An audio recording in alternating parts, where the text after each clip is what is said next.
Важная новость, и она касается всех людей, которым необходимы препараты от кашля. Еще одно лекарство признано опасным из-за возможности побочных явлений. И это уже третий подобный случай, когда препараты отзывают из аптек. Что же не рекомендовано принимать? Об этом в репортаже Тимура Лавронова. Лечиться от кашля в ущерб работе сердца. Противовоспалительное лекарство от кашля Эриспирус в виде таблеток и сиропа в ближайшее время должно исчезнуть с аптечных прилавков. Об этом заявили в Росздравнадзоре. Все дело в составе препарата. В нем содержится вещество фенспирид. В ходе исследований на животных были установлены определенные признаки способности препарата влиять на ритм сердца.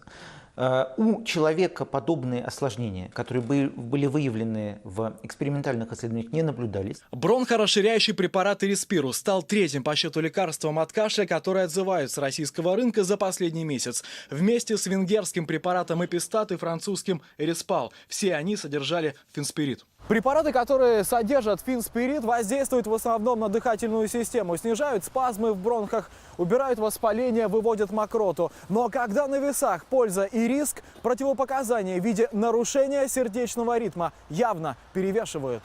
По мнению кардиологов, именно на фоне приема фенспирида возможно развитие одного из опасных видов аритмии, когда сердце не успевает нормально отдохнуть и насытиться кислородом. Особый вид желудочковой аритмии, который, к сожалению, может развиваться в этом случае. Он не приводит к инфаркту, он приводит к развитию, скорее, чаще всего, фибрилляции желудочков, которая уже приводит к внезапной смерти пациента. Самое популярное лекарство в этой линейке – Эриспал. На протяжении 40 лет его продавали в аптеках многих стран. После исследований французская компания «Лаборатория Сервье» решила приостановить реализацию препарата и изъять его. В середине февраля такое решение приняли и в России. И действительно, в 5 аптеках, в которые мы зашли, в продаже не было ни Эриспала, ни Эриспируса. Молодочек, эти препараты изъяты из продажи, Эриспала нету, да. Компания-производитель затребовала вернуть их. Не найти эти препараты в интернете. На складах их больше нет. Аптека, здравствуйте. Добрый вечер. А подскажите, пожалуйста, есть ли в продаже Эриспирус? Секунду. Нет, его не будет уже, все. А Эриспал? Не будет ничего с этим действующим веществом. Тем не менее, сегодня в российских аптеках остаются еще 8 препаратов, которые содержат опасное вещество фенспирид. Пока только 3 производителя приняли решение прекратить поставки лекарств, которые могут вызвать не только аритмию. У этого препарата есть такой побочный эффект в виде влияния на пульс.